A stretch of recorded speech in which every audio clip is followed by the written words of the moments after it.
दोस्तों, आज जो कहानी मैं आपको सुनाने जा रही हूँ, इसको सुनकर आपके रोंगटे खड़े हो जाएंगे। ये कहानी कोई अफसाना नहीं है। ये कहानी मुझे मेरी एक करीबी दोस्त ने भावलपुर से भेजी है, जो आज से कुछ अर्सा पहले बैरून मुल्क में मुकीम थी।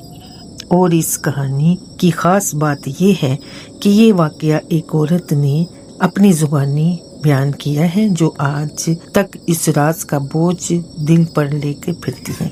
कहानी ऐसी है दोस्तों कि वो बताती हैं कि मेरे बेटे के बहुत सारे अंग्रेज दोस्त थे और एक जिसका नाम टोनी था। और वो अब सब दोस्त जो हैं वो अपने अपने मुकाम पे चले गए थे। मेरा बेटा जो था वो प्रॉपर्टी डीलर था, वो मकान किराए पे भी देता था और प्रॉपर्टी सेल भी करता था। तो वो बताता है कि उसका दोस्त जो था तो उसका बहुत खूबसूरत घर था, बहुत बड़ा और खूबसूरत घर था। वो दोनों मियाँ बीवी थे, वो ऊपर वाले पोर्शन में रहते थे और वो नीचे वाला पोर्शन किराए पे चढ़ा देता था। एक औरत को उसने किराए पे मकान दिया और वो कुछ अरसा तो बहुत बेहतर गुजरा। उसके बाद रात को 12 बजे के बाद बहुत चीखने चिल्लाने की, भारी भारी चीजें उठा के फेंकने की और रोने की आवाजें आनी शुरू कर दी। दोस्तों, वो बाहर का मुल्क है और उनको इजाजत नहीं होती है कि मालिक मकान जो है वो किराएदारों के किसी भी मामले में दखलंदाजी करें या उनसे कोई बात करें। वो पीछे दोनों मियाँ बीवी डरते भी रहते थे और बातें सुनते भी रहते थे, लेकिन वो नीचे नहीं जाता था। एक दिन उसने हिम्मत करके नीचे गया और दरवाजा खड़काया तो एकदम से सब बातें, शोर शराबा, वो बारीकम रोना सब शांत हो गया। और वो औरत बोली, क्या बात है? आधी रात के पता है तुम्हें ये गैर कानूनी बात है? उन्होंने कहा, जी मुझे पता है। आपको अगर कोई प्रॉब्लम है, कोई मदद की जरूरत है तो मैं आपकी मदद कर सकता हूँ। उसने कहा, नहीं कोई प्रॉब्लम नहीं, मैं बिल्कुल ठीक हूँ। उसने कहा, जी ठीक है। ऊपर अपने घर चला गया। इसी तरह कुछ दिन गुजरे तो दोस्तों उसकी आवाज आनी बंद हो गई। उसे काफी परेशानी हुई। उसने 2-3 दिन तो ये बर्दाश्त किया और फिर उसने पुलिस में इत्तला दे दी। पुलिस जब आई तो उसने इनसे घर का दरवाजा खुला, अंदर देखा तो वो औरत पूरी तरह जख्मी हालत में मरी पड़ी थी और उसको बुरी तरह तशद्दुद करके मारा गया था। पुलिस वालों ने बहुत ज्यादा क्योंकि जो टोनी था ना नीचे गया ना इस पर कोई इल्जाम आया, उन्होंने सारी इंक्वायरी करनी शुरू कर दी। अच्छी तरह वो चोर तलाश करते रहे, कहीं भी कोई सबूत ना मिला तो उन्होंने इस केस को पेंडिंग कर दिया, नहीं छोड़ दिया। उसके बाद चले गए और उन्होंने इसको वार्निंग दी कि आइंदा ऐसे नहीं होना चाहिए, अगर किराए पे चढ़ाओगे तो आप हमें बताना। फिर कुछ अरसे के बाद एक आदमी आ गया, वो भी थोड़ा एजेड टाइप आदमी था, तो वो किराए के लिए चढ़ा दिया। वो भी कुछ चंद दिन बिल्कुल शांत गुजरे, कुछ भी नहीं, शोर नहीं। फिर इसी तरह दिन के बाद उसके भी शोर शराबा सुनाई देने लग गया। ऐसा वही वाला हाल, चिको चाड़ा और इस तरह। अब इसने पुलिस में इतला नहीं दी टोनी ने। इसने सोचा कि मैं अब पुलिस में नहीं बताऊंगा, मैं बताया तो मेरा मकान किराए पे नहीं चढ़ेगा। तो वो चुप करके सुनता रहा। इसी तरह चंद दिनों के बाद 1 महीना गुजर गया। उसके बाद उस आदमी की भी आवाज आनी बंद हो गई। जब उसकी आवाज नहीं आई तो उसने 2-3 दिन, दोनों मियाँ बीवी ने 12 बजे के बाद, उन्हें पता होता था कि नीचे शोर शराबा होता है, उसने 2-3 दिन के बाद खुद ही आया और दरवाजा खोला और उन्हें मिस्टर आवाज देते हुए वो अंदर दाखिल हुआ तो देखा तो वो उस आदमी का भी वही हाथ था, गर्दन टूटी हुई, लातें बाजू टूटे हुए, हाथों की उंगलियां निकली हुई। फिर उसने वहीं पे खड़े होकर पुलिस को बुला लिया। पुलिस आ गई। कोई सबूत नहीं था, कुछ नहीं था, घर का सामान टूट पड़ा हुआ था और वो बंदा भी खुद भी उसका पुर्जा लैदा हुआ था।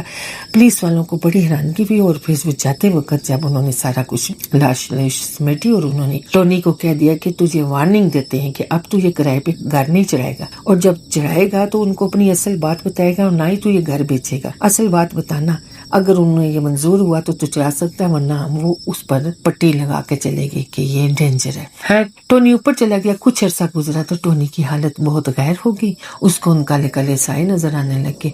उसको अपने पीछे कोई बंदा नजर आए, उसे दिखा देते हुए उसे चीखें सुनाई दे कानों में। वो दोनों आदमियों की, औरत और आदमी जो मर गए थे, उनकी शक्लें नजर आए। वो डरने लगा। बीवी उससे बेजार हो गई कि तुम्हें क्या है। उसने उसे माहिर नफ्सियात हॉस्पिटल में दाखिल करा दिया और उसकी ट्रीटमेंट होने लगी। बीवी उसे डिवोर्स दे के वहां से चली गई। तो ये था प्रॉपर्टी डीलर था। तो इसको किसी ने गुजरते हुए घर देखा, उसे बड़ा अच्छा लगा तो उसने इसको कहा, इसने कहा ये तो मेरे दोस्त टोनी का घर है, मैं उससे पता करता हूँ अगर वो इंटरेस्ट है बेचने के लिए।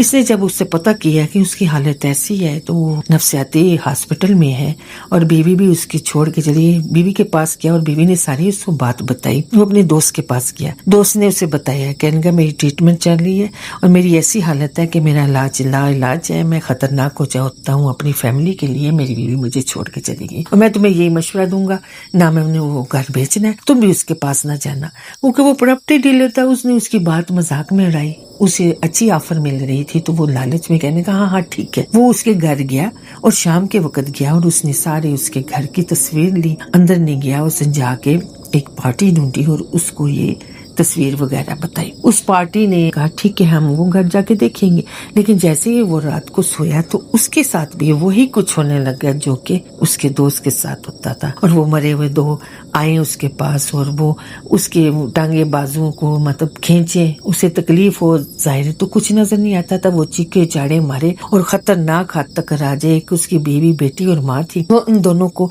ہرٹ کرنے کی یعنی تکلیف پہنچانے کی کوشش کرے، انہیں مارنے کی کوشش کرے، ماں اور اس کی بیوی، اور اس نے کیا کیا اس کو بھی ماہر نفسیات والے ہاسپٹل میں داخل کرایا اور وہ دونوں ٹکٹ لے کے پاکستان آ گئے، انہوں نے یہی حل سمجھا کہ ہم یہاں سے چلے جائیں، یہ تو خطرناک حد تک ہے۔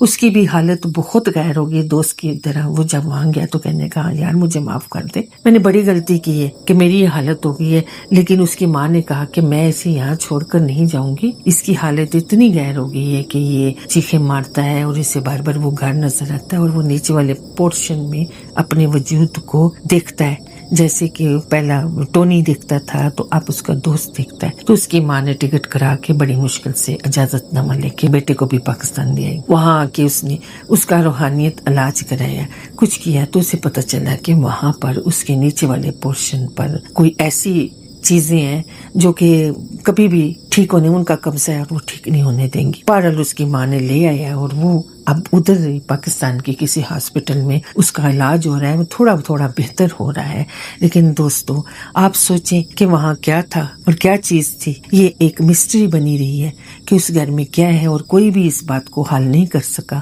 کہ وہاں پر کیا تھا اور وہ کون سا ظالم چیز تھی اور کیا چیز تھی جو کہ انسان کو اس طرح فلوج کرتی ہے، یعنی کہ اس کا جو اصل مالک ہے اس کی حالت بہت غیر ہو گئی تھی کہ اسے پٹیاں باندھ کے رکھتے تھے، جب وہ چیزیں حامی ہوتی تھی تو وہ سب کو چیر پھاڑنے کی ضرورت کرتا تھا، ویسے ہی اس کی بھی حالت ہو گئی تھی کہ یہ بھی چیر پھاڑ کرنے کی ضرورت کرتا تھا، لیکن چونکہ یہ وہاں سے آ گیا تھا اس میں بہت فرق آ گیا تھا۔ آپ دوستو آپ سوچیں کہ وہاں پر ایسی کون سی چیز تھی، کون سی آفت تھی جو کہ اتنا بڑی بات ہوگی۔ اگر آپ کو میری کہانی پسند آتی ہے تو آپ اس کو سبسکرائب کریں۔